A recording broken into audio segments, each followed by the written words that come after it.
We're fine. Oh, you're weird, mate. You literally just confused the whole thing. I confused everything. That's just not a good start to There is that moment in this podcast that we've literally just started. Yeah. We've walked into each other and we thought about it, restarting everything. But I think your entrance was perfect.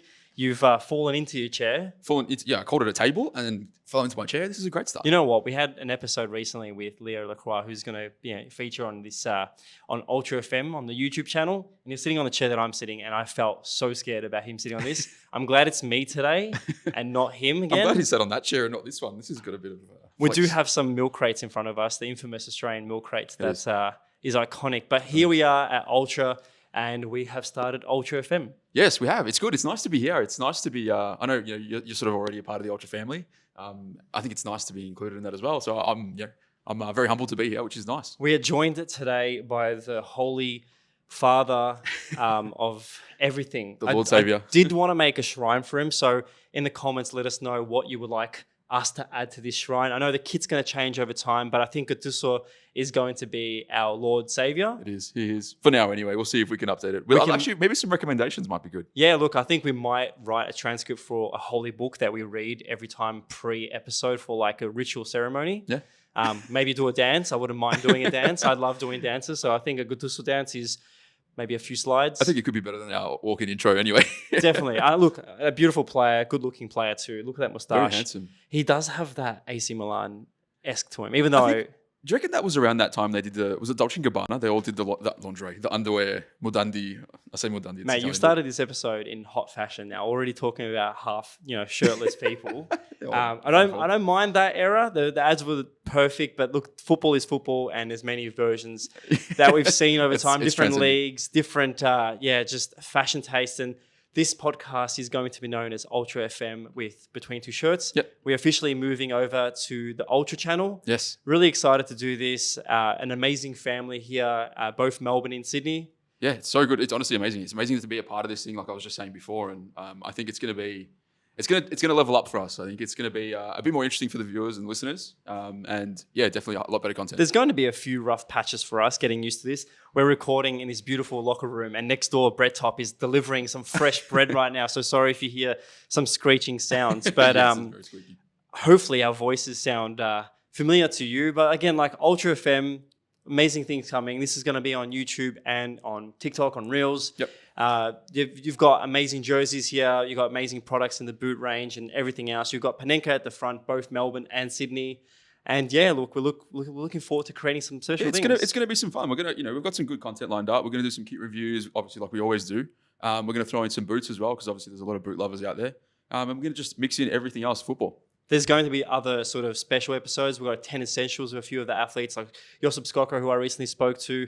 I even have Isabella Dalton, who's playing at Lewis in the UK. So amazing stories coming through on that channel. You've done some amazing things with the Nike events that they've been hosting here and in Sydney. But the future's looking bright. I'm really excited. It's going to be amazing. And episode 1, here we go. Definitely brighter than this lie. I'm definitely going to get a tan after this. My wife has been messaging me all afternoon. She's like, "Where are you?" Sunscreen. Here I am, starting the podcast with Paul. That's it. First thing, what are we talking about today? So obviously season's finished. So we've got the A-League wrapped up now, and obviously your City boys weren't too successful. Obviously got all the way to the big dance, but let's not talk about too successful. We did win the league. You did win the league. Interesting this situation. Is probably a good right? topic now. I know we always do this every episode. We have a full run sheet and we don't go by it, and we've instantly gone away on different tangents. But this is a very Australian American franchise culture kind of sports league set up. So you win the league in anywhere else in Europe, right? Or in South America or anywhere else in the world. Top 6 teams make a final. And it's like the biggest achievement for the league, for the season. You win a cup, FA Cups and things like that. Maybe Community Shield. Previously, it's sort of like, great, okay, cool. I guess winning the championship, no, what's it called? Just the toilet seat. It's almost like it's more significant than winning the league in Australia. I think 24 games, 36 games in the season is a lot more of an achievement than a final series for me. Imagine the Premier League had a final series and Manchester United won that. Oh, yeah. Come on. All the fans would be raging, be like, United were horrible. How do they win the finals? But all I'm saying is City won the league fair and square. They played the whole season, interrupted season. The A-League was pretty much interrupted in many ways. There was midweek games to try and, save the season. Correct. There was those COVID bouts, and we went to Asia, so the players had to go through that, and there was international breaks here and there, missing players. But what a season it was! Amazing. So look, I guess if we're gonna, we'll start going back onto track now. So who was your favorite A-League player of the season? A-League men. A-League men's the best player for me has to be Nesbitt from Mariners. I always have a thing for central midfielders or anyone that's like either defensive or attacking. And Nesbitt, to me, has to be one of the best youngsters. Yeah. There's a lot. There's Connor Metcalf. There's many up there. For me, I look at Nesbitt as just the future potential. Yeah. I know he'll probably end up at Sydney FC or City or somewhere like that, but the kid's got... Hey, deservingly so. I guess if the money's there and he's probably one of the Mariners. Bigger players. I enjoyed watching the FA Cup, Australia Cup game against the Victory, who they ended up winning. Yeah. Who's your favourite player of the season? I've gone for Irukanda from Adelaide. I know he's young. I know he only played 13 games, but he scored 3 goals, and all 3 goals were absolute worldies. And I'm sorry, if you're 16 playing against men, and you can pull that shit out of your ass, and I'm sorry if we're not supposed to swear on this, getting the thumbs up from the producer, Mitch. You're on another level, right? That kid. So yeah, I think the A-League this season, there's a lot of criticism coming into it. There's a lot of people saying, you need to watch the A-League because there's a lot of people not giving it the time of day. Yeah. And I felt like I said that very fast, so I apologize. Sounded a bit like Run DMC. Anyway, I digress. One of those political ads. Yeah, I know, one of those. But then obviously you've got Garang and Alou Kuol. Yeah. These guys obviously playing in the Barcelona game at the Australia A-League All-Stars. And again, 2 guys, young as, that can take it to the best in the world. Yeah, okay, Barca might have been training or whatever, We don't really know. I think Dembele probably was the only one putting in half a shift to try and put on something for the transfer market. Target, Yeah. But, it is what it is. The season was a long one, and to see players like Irukunda come onto the league and the picture. Incredible. There was some amazing goals. Let's not forget the same stadium at Cooper Stadium, Naboot's goal. Yes. Outside the foot. Yeah, nice. So, very nice. Look, I think it was one of the best seasons. I'm hoping next season gets picked up a bit more and some more fans come to the game. Definitely. But let's move on. For you, I think Robbie Cruz was a big departure this season. Yeah, I know. Sad sort of, I don't know if this is the end for him. I know he's 33 and he's just come off another serious knee injury. I don't know if it's the end. I hope it's not for him. He's been a big part of Australian football for a long time. I don't know. He's a Queensland boy. Do you think maybe he could go back home and sort of end up somewhere there? Maybe. I guess, only time will tell. But 33 is a tough age to come back. He's done a big shift. And he gets a lot of stick for it. But I think in Australian football, it's just one of the toughest things when you're so close to the league in the sense that it's your country. You get to see everyone and judge everyone. Yeah, exactly. It's the one thing when you watch global football, other games and stuff like that, you don't really see, the 12 that play, 11 plus, the coaching stuff that is a part of that club. Yeah. So throughout the season, it's pretty judgmental. Robbie Cruz does get a lot of stick for it, but I think he's done a tough shift. And his departure from Victory is a big one, although he did come back. But if he moves on, hopefully, he can stay in that role and help out. Like Tommy Orr, he's still playing. So they have the potential. And Australia, it doesn't mean anything. Age is just a number at the end of the day. Talking about age. Yeah, talk about age. Yeah, back to what we were sort of saying previously. Alou Kuol. Man. That scorpion kick. And, if you're an Australian football fan, I'm sure you have seen this. If not, go check it out. Under 23's game, I think. Yeah. Just runs in, taps it in with the back of his foot. Says, what do you say? He said it was like, he does it every week. Yeah, bread and butter. Okay, yeah. I'm in 2 minds about this kid at the moment because I love his ability, but I have a thing for mindset and footballers. Yeah. And I'm going to call them the Pogba gen kind of players. Fry me because I'm a very traditional type of... I like a traditional player. Yeah, and these players are very complicated. They're very emotional, very erratic. And in the same breath, you look at Ronaldo, who's got that air of confidence, right? So there's this air of confidence that's elite professionalism, and there's an air of confidence that's sort of like a cockiness and an entitlement.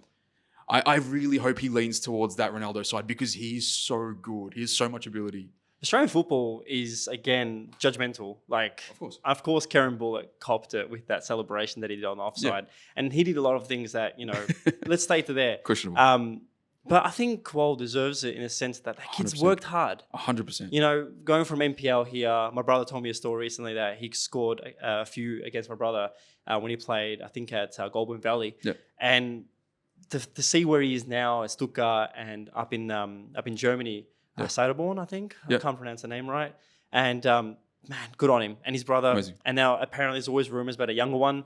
So I'm excited to see what the Kuol family will I think bring Alou in. is the younger one, isn't he? I think Garang's older. I think he's 18. Is he? I think so. I'm not 100% certain. We maybe have to check the stats on this one. We'll go to the stats, man. To check here. I think Garang's 18. I think Alou's 16. But apparently there's another one. Another one again.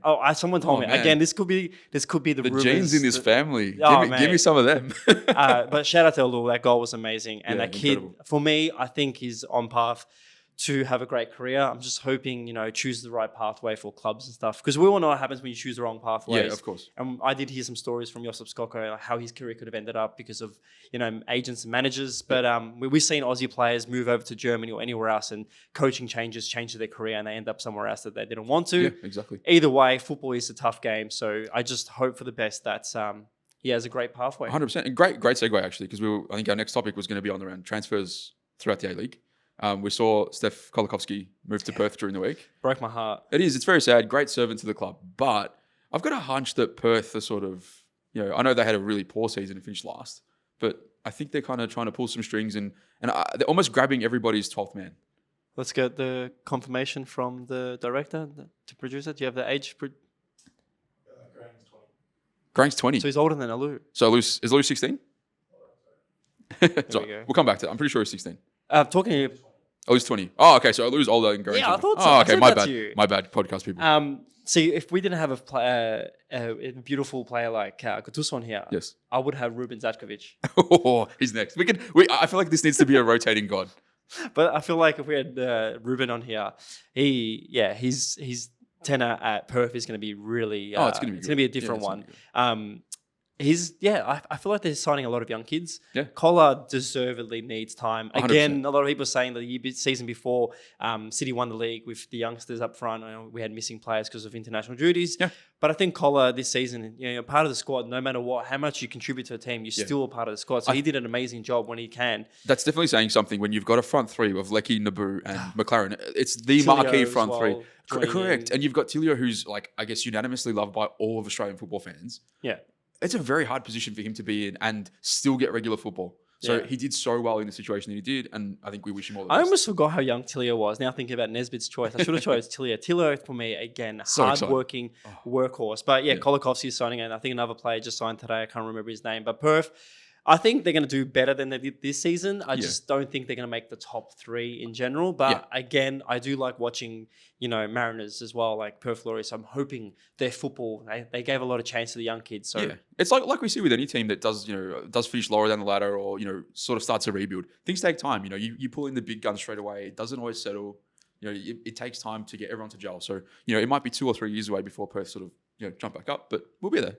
No more other transfers, anything you can see? I know there was rumours of a certain player coming to there's always rumours. Kalini or someone. I was like, no, that's not going to happen. He'll probably end up in MLS. But there's no one else. I think the A-League is always a bit of an up and down for internationals. Sturridge, amazing transfer. Yeah, great transfer. Great effort that was. 30 minutes or something of football for not much return. A lot happened for him. Do you want any other transfer you want to actually, it just popped into my head now. Normally we have a World Cup between seasons. Yeah. So this World Cup is going to break a season. Normally, you'll see players sort of break out at a World Cup tournament and then get the big money transfer after that. So James Rodriguez was like a great example.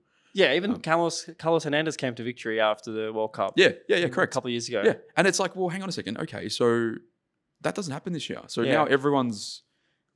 unless January transfer could be massive now because of that. Well, that's the thing. We don't know with contractual decisions and the agents, so it's going to be a bit of a weird one, and it's something we're not going to expect. But different season. I did see that there was rumours that there's going to be a potential where there's a season break coming up.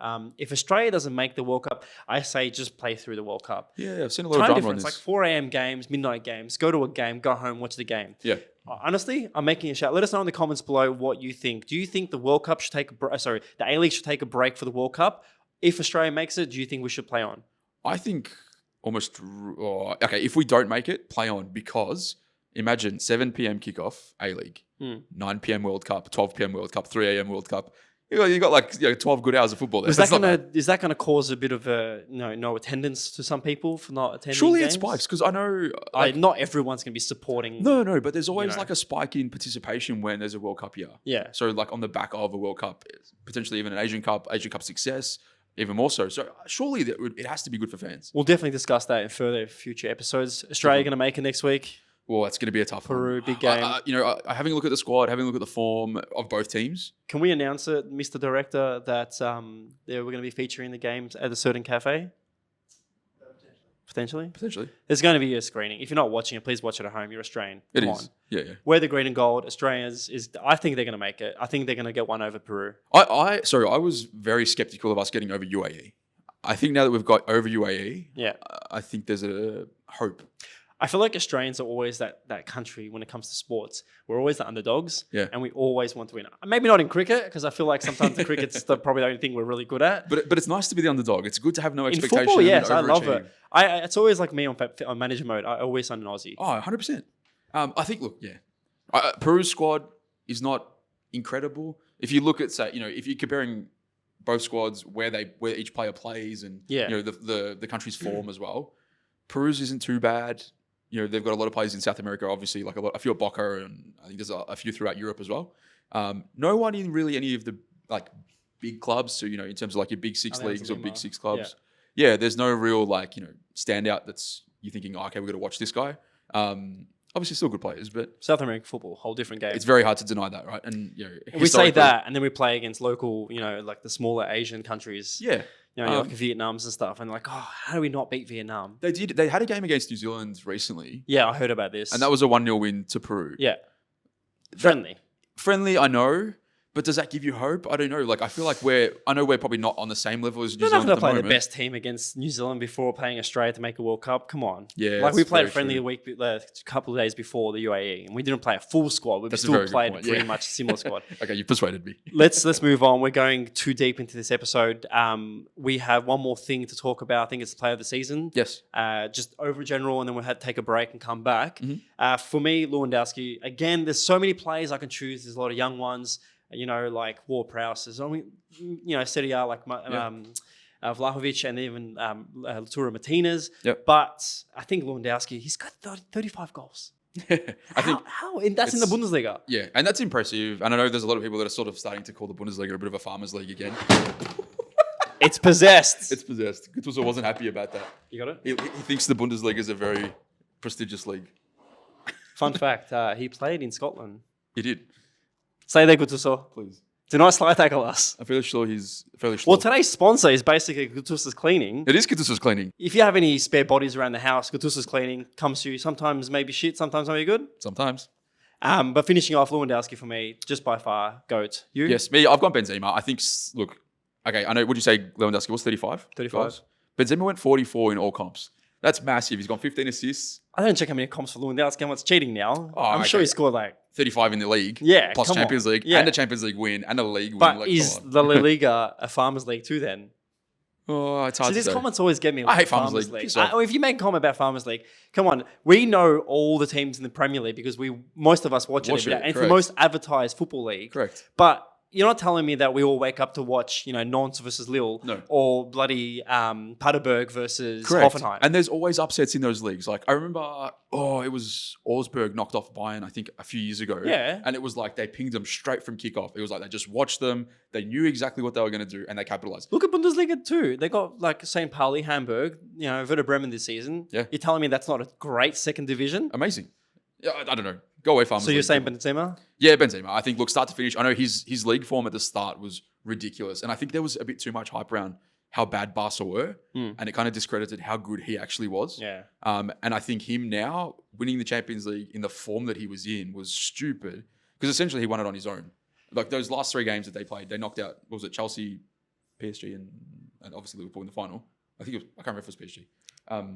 But it's obscene. And you bring that into a World Cup. I just hope that he can sustain that until the World Cup, because I know obviously being out of the French squad for such a long period of time would be tough to come back in and feel accepted and all that sort of stuff. So I hope he's there. We'll definitely have to do an episode about the World Cup and our predictions. But I think Benzema also wins best haircut, best beard duo for footballing season this year. Yeah, I can empathise with that a lot. Should we take a break? Done. Come back. What are we saying when we take a break? Like an Sferaci. I don't know. We're going to go on our oranges. Yeah, that's right. Sorry, I totally blanked on that one. Get some vitamin C. Sometimes maybe good, sometimes maybe shit. I also want to say that Gattuso's presence has been felt in this room. It is. I'm really scared because He's gonna fucking snipe us from the he back. You just swore. Sorry. Beep that. My editing for this is going to be fun. I'll do it. It's fine. But yeah, please let us know in the comments below what you think we should add to this. But we do have a special thing from Ultra today. Yes. Producer Mitch, please pass over the gift. Here we go. Paul, please do the honors. Or do you want to? I'll hold it. You talk. So yeah, obviously, first episode in, Ultra's been kind enough to help us with a giveaway. So Adidas, you open it. It's a bit of a slow one. Adidas Showdown Pack. So we've got the X's here. We're giving away a pair of boots, so you got to make sure you subscribe and comment your size. These are elite. Actually, check out the studs. The studs are next level. That whole sole plate is insane. Fresh impacts. Incredible. So yeah, like I said, guys, make sure you subscribe. Drop a comment below what size you are, and then Ultra are going to DM you and hit you up for the winner. Make sure to tag your friends in all socials and yeah, spread the news because you never know. Ultra are really giving when it comes to gifts, and we have stock of almost everything. Depending on what you want, I think when it comes to boot choices, I've always been a classic guy. I love my classic boots. Me too. Now being in our late 30s, what kind of boot are you? I know I've retired years ago. Yeah, but what about you? Like, were you the guy that wore like the white or black boots? No. Oh, so I reckon I got to like 24, 25, and then I went from anything that sort of was bright and fast and light and all that sort of stuff. And then I went complete like old school classic. Yeah. So I was on Tiempos, like anything blacked out was awesome. We're pretty blessed that we've got some amazing boots behind us. Yeah, I don't know if they're in shop, but there's like Predator Manias, Japan editions, like accelerators here.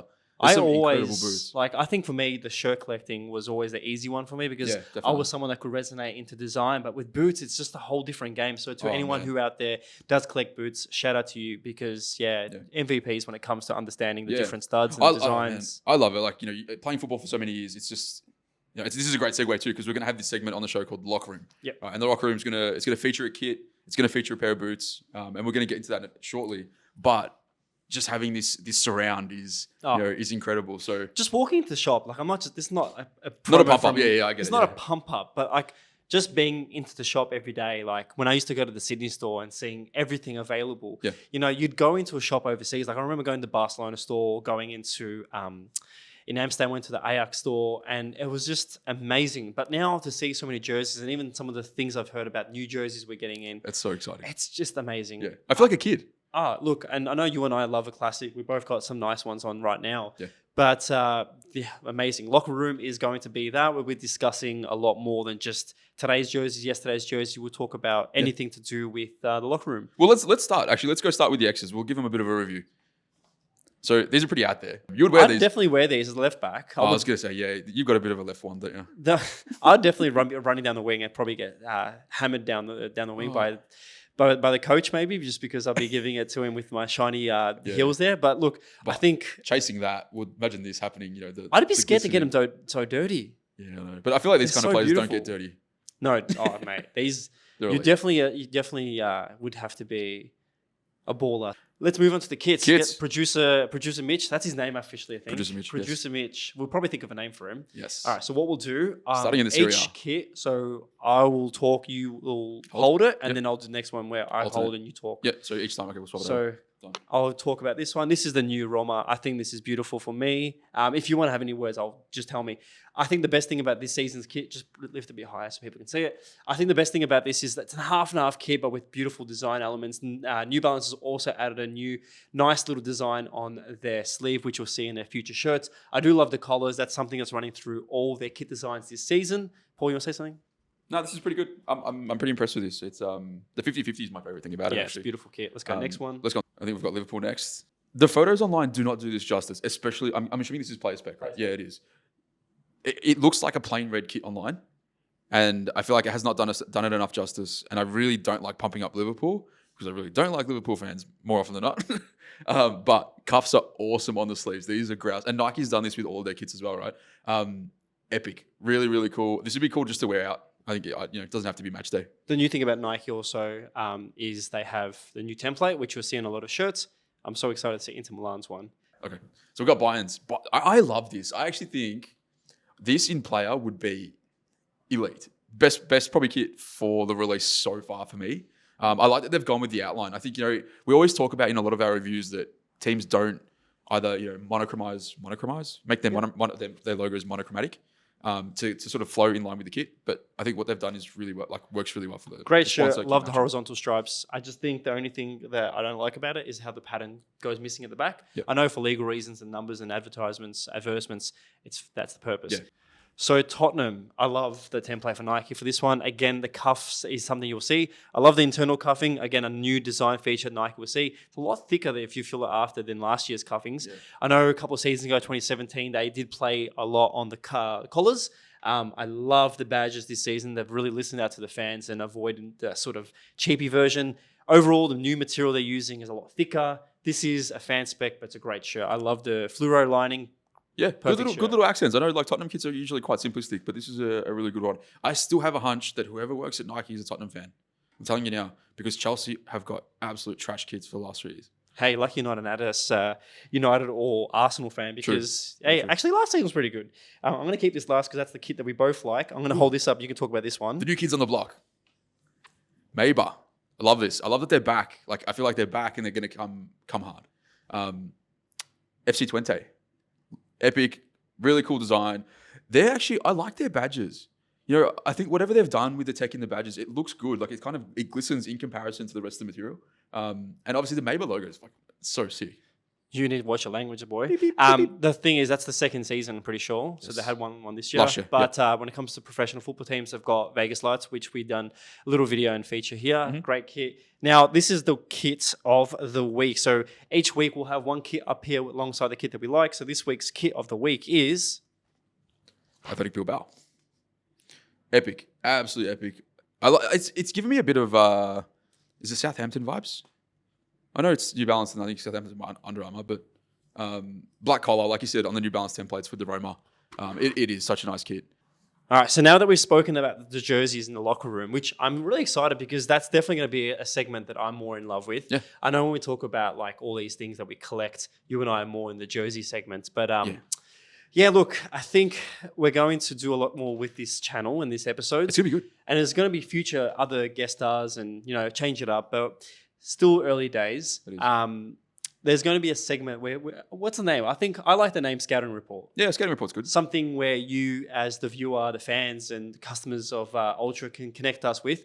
I'd say Scouting Report. It's really in the namesake where you scout something funny, a meme, a video. Again, if you listen to Spotify, just check back to the YouTube channel. We'll have time codes. Yeah. You have one now. Yes. The funny thing is about this, you don't watch the show, don't you? No, I don't. Actually, I don't. So okay, a Bangladeshi newspaper have shared a photo of Antoine Griezmann and Samuel Umtiti. And they're arm in arm, and they've put a reference photo above it. And it must be something to do with the fact that they were friends from when they were kids. And the photos of them as kids isn't actually Umtiti and Griezmann. And I'll let you take the reins now because you know who they are. I don't. Yeah, it's Dustin and Lucas from Strange Things. I love that show. If you haven't seen season 4, I tried making this joke with Paul. I'm like, what song would save you if you ended up in the upside down of, Vecna was taking you? But Paul looks at me like, what the hell?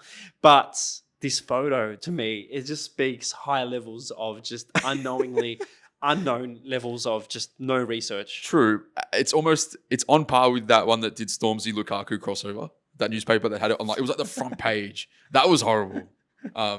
So look, I think guys, if you find anything like this, please send it in to us because this is the stuff we want to talk about. Even if it's those phone card player of the match, it was $20 SIM credit or whatever it was. Yeah, I think it was Queensland was my favorite. They had in the NPL O'Tools, the company, yeah, and yeah. it was the O'Tools Player of the Week or Tool of the Week. Tool of the Week is good. And it was the best players, great sponsorships. That is so good. So new segment, Scouting Report. So if you have anything content worthy, funny, just audio wise, anything, send it through and we'll review it. This is the first episode. We have had a few hassles, even though we got producer Mitch here and we trust him with our lives. It's inevitable for us, man. Come on, we know by now. It's 2 years worth of recording and we still mess up. I know. I'm trying to convince my wife, who's been messaging me throughout the episode saying, hey, where are you? When are you coming home? I'm trying to convince her that I do this in a professional manner. Oh, now it is, which is great. You can actually say that It is a professional manner, but I kind of feel like I always mess up a little thing here and there. I'm really excited because there's just so many things about football we can talk about. I'm hoping we get a few more guest stars in the future. It's going to be fun. I'm actually really looking forward to this. This whole situation, like, everyone says do what you love, for work. And I'm so happy that we can do this now. 100%. We're going to add to the Gattuso, what would you call it? Like...